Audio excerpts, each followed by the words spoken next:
Donc les jeux de données. Donc le premier jeu de données que l'on va vous présenter, c'est vraiment pour nous le jeu de données qui est central parce que c'est à partir de ce jeu de données-là que vous allez pouvoir générer les séries temporelles liées à la consommation d'électricité sur une année pour un capteur donné. Donc ce jeu de données, il est disponible donc sur le site de data.gouv.fr. Il s'appelle donc Données de consommation d'électricité des ministères en 2014. Et en fait, ce qu'il faut voir, c'est que la DAE, donc la Direction des achats de l'État, qui aujourd'hui, en fait, au niveau de l'État, a un rôle majeur, parce qu'en fait, c'est elle qui achète principalement pour le compte de tous les ministères la facture énergétique, enfin qui achète en fait de l'électricité pour un certain nombre de ministères. Alors vous le verrez, le ministère des Armées fait partie de ses clients, mais le ministère des Armées a la particularité également d'acheter elle-même sa propre énergie, sa propre électricité. Donc dans ce dataset qui est, on va dire, assez conséquent, vous avez ce qu'on appelle 3 vagues, où il y a eu 3 vagues de collecte de données. Et à l'intérieur de ces 3 vagues, vous allez retrouver un certain nombre de ministères ou d'entités publiques. Alors nous allons retrouver bien évidemment des gros ministères comme le ministère économique et financier, le ministère de l'Agriculture, les Affaires étrangères, la Cour des comptes. Et dans la deuxième vague, nous allons plutôt avoir le ministère de l'Agriculture, de l'Éducation nationale, de la Justice. Et puis dans la troisième vague, on va retrouver le ministère de l'Intérieur et également de nouveau le ministère économique et financier, parce qu'ils avaient un reliquat de la première vague. Ces données, ces fichiers, sont des fichiers donc au format donc TXT. Comme je vous le disais tout à l'heure, la maille de télérelève est 10 minutes. Donc en fait, vous allez avoir un eurodatage, 1 heure et une mesure associée. Alors, vous allez pouvoir rencontrer quelques petites surprises pour exploiter les données, parce que ce qu'il faut voir, c'est que dans les données que vous allez exploiter, sur une même ligne, ils auront en fait fait une tabulation pour incrémenter les télérelèves. Donc en fait, vous allez avoir pour une ligne donnée 6 mesures, et chaque mesure correspond à 10 minutes sur l'heure en cours. Alors dit comme ça paraît pas si simple, mais vous allez le voir, ça a aussi un peu les joies d'exploiter des données qui proviennent de systèmes d'information assez anciens. Donc déjà, rien que là, il y a une petite barrière pour pouvoir les exploiter facilement. Donc ces données-là vont vraiment être essentielles, et toutes les autres données que je vais vous présenter par la suite, ce seront des données qui viendront en fait soit compléter ces premières données comme des référentiels, soit ce sera des données d'autres données en fait qui vous vont permettre par corrélation, par déduction, caractériser au mieux certaines informations pour répondre à l'ensemble des défis que l'on vient de vous présenter.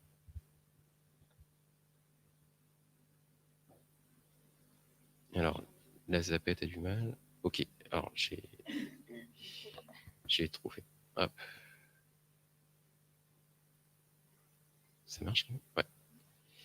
Alors, si ça ne bouge plus, un autre jeu de données qui vous sera utile pour les personnes en fait qui vont travailler sur le défi 10 minutes, 1 minute. Donc là, on va retrouver un jeu de données assez similaire à celui dont on vient de parler, sauf que la nuance va être que ce jeu de données va être généré à la maille 1 minute. Donc c'est un jeu de données de recherche que aujourd'hui un certain nombre de chercheurs manipulent lorsqu'ils souhaitent travailler sur la compréhension des usages à travers de la télérelève liée à de la consommation d'électricité. Donc là, ce jeu de données-là, c'est un jeu de données donc, qui comprend à peu près 260 000 mesures qui ont été recueillies sur un semestre en 2007. Et ces mesures ont été prises dans des foyers américains. Donc là, l'enjeu, ça va être de voir jusqu'à où on est capable d'aller dans la compréhension des usages. Est-ce qu'on est capable d'identifier lorsque la personne va... Là, on est sur des ménages, hein, donc ça va être vraiment des activités liées à un foyer. Donc, se sécher les cheveux, aller faire la vaisselle, le lave-linge, regarder la télé, brancher l'aspirateur. Bref, beaucoup en fait d'actions du quotidien qui vont en fait générer des pics sur ces séries. Et l'objectif, ça va être de voir dans quelle mesure on peut identifier comment et par qui et par quoi surtout est consommée cette électricité. Et l'autre intérêt de ce jeu de données, c'est que vu qu'il est à la maille 1 minute, ça va être aussi de pouvoir le réagréger sur un pas de temps donné à la maille 10 minutes et de comparer les informations qu'on est capable d'obtenir sur ces deux différentes échelles. Et ça va nous permettre en fait de pouvoir faire cette phase un peu prospective pour nous avec les données de 10 minutes et les projeter à 1 minute à terme.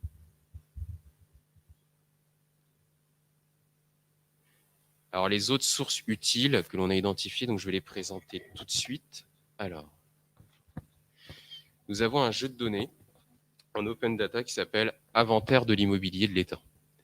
Ce jeu de données recense tous les biens immobiliers qui sont détenus par l'État. Alors, bien évidemment, tous les biens non confidentiels. Et on vous a extrait en fait un petit tableau en bas qui vous montre en fait les différentes métadonnées que l'on peut avoir, à savoir une adresse, un code postal, la fonction, et après bon des caractéristiques qui sont intéressantes mais qui ne sont pas essentielles dans les défis proposés. Et l'enjeu, ça va être, si vous vous rappelez au tout début, nous avions un point de livraison avec une consommation. Ça va être de pouvoir appareiller ce point de livraison avec un élément lié à l'inventaire immobilier de l'État pour avoir sa localisation précise. Alors forcément, ça peut être très très difficile de réaliser cette action directement. Donc vous allez voir, on a identifié d'autres jeux de données pour pouvoir faire étape par étape et arriver à appareiller ces deux ensembles ensemble. Un autre jeu de données, toujours sur data.gouv, c'est la consommation annuelle par commune. Donc, l'inventaire de l'immobilier de l'État, à un moment donné, on a une adresse, une localisation, etc. Donc, on est capable aussi de déduire la commune. L'intérêt en fait de la consommation annuelle par commune, c'est que ça va vous donner déjà des éléments pour savoir cette commune, elle consomme à peu près combien en électricité.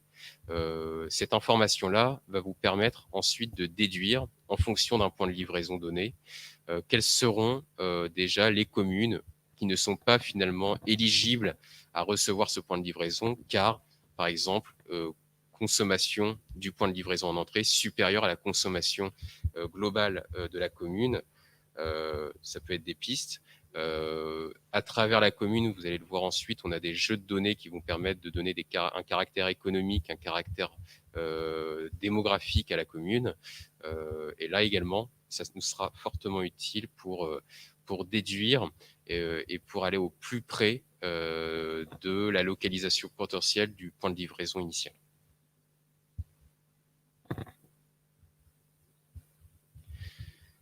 Donc, l'autre jeu de données de l'INSEE, mais disponible sur data.gouv, comme je vous le disais, c'était tous les aspects un peu économiques, démographiques que l'on peut avoir sur une commune. Alors, les variables sont très, très riches.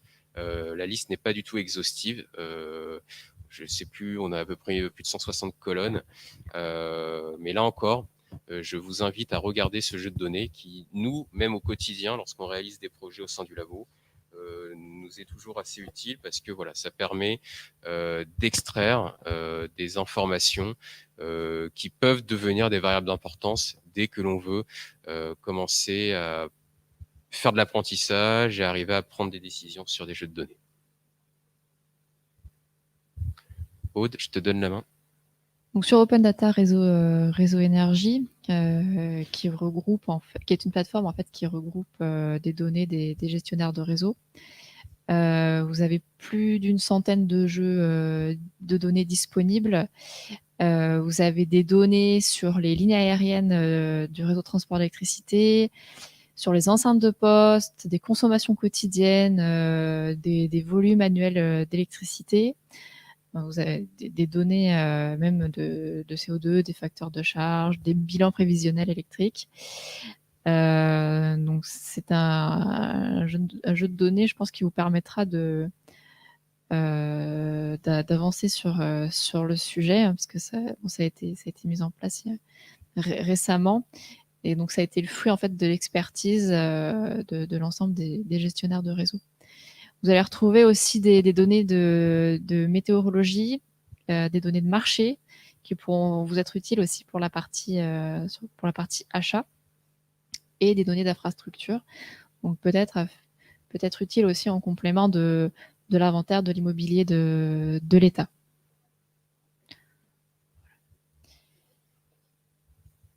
Donc, pour compléter avec les données disponibles liées à la météorologie, nous avons également donc en open access donc un certain nombre d'éléments disponibles donc depuis la source Météo France, à savoir qu'à partir de 14h normalement aujourd'hui, nous allons pouvoir aussi vous mettre à disposition des données météorologiques à la maille commune qui, on va dire, seront à mon avis très très utiles pour vous, car vous le savez sans doute, il y a une corrélation en fait entre la météo, la température extérieure et sa consommation d'électricité. Aujourd'hui, bon, il y a une transition écologique qui se fait avec une meilleure isolation, etc. Donc peut-être qu'à terme, on aura plus de mal à corréler les choses entre elles, mais à l'heure actuelle, on y arrive plutôt bien.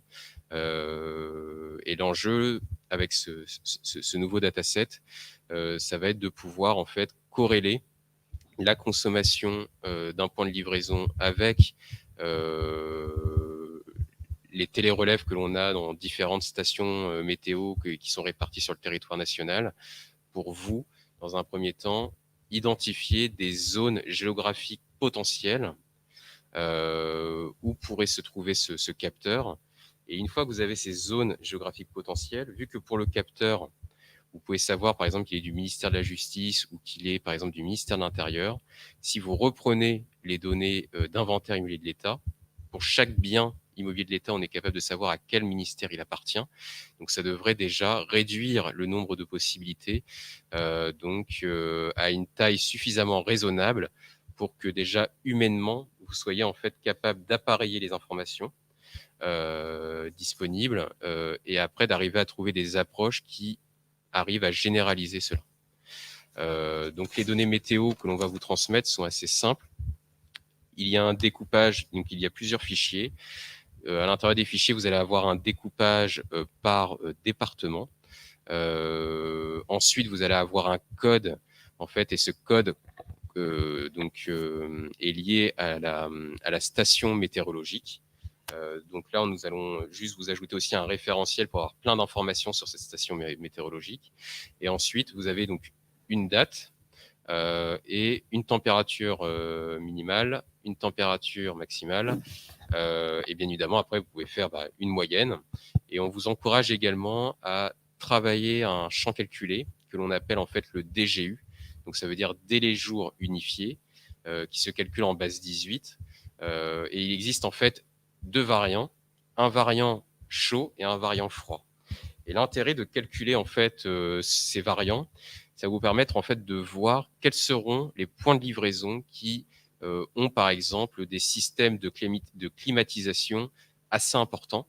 Et comme vous pouvez le savoir, dans des data centers, on a besoin de faire beaucoup de froid. Mais il y a également dans d'autres types de bâtiments où l'usage du froid de manière excessive ou l'usage du chaud de manière excessive permet après de déterminer la nature du site. Donc, je vous invite en fait à calculer ces valeurs-là. Déjà, ça permet d'apprendre à le faire, et puis surtout, ça permettra de voir. Vous allez sans doute vous rendre compte après de l'intérêt de ce nouveau champ calculé qui n'existe pas par défaut. Oui, le degré jour unifié, oui, c'est un indicateur de la rigueur du climat, et cet indicateur-là, aujourd'hui, on l'utilise en interne, on le corrèle particulièrement sur la consommation en gaz, mais qui peut être aussi, pourquoi pas, utilisé pour l'électricité, comme l'a dit là, Guillaume Vimont.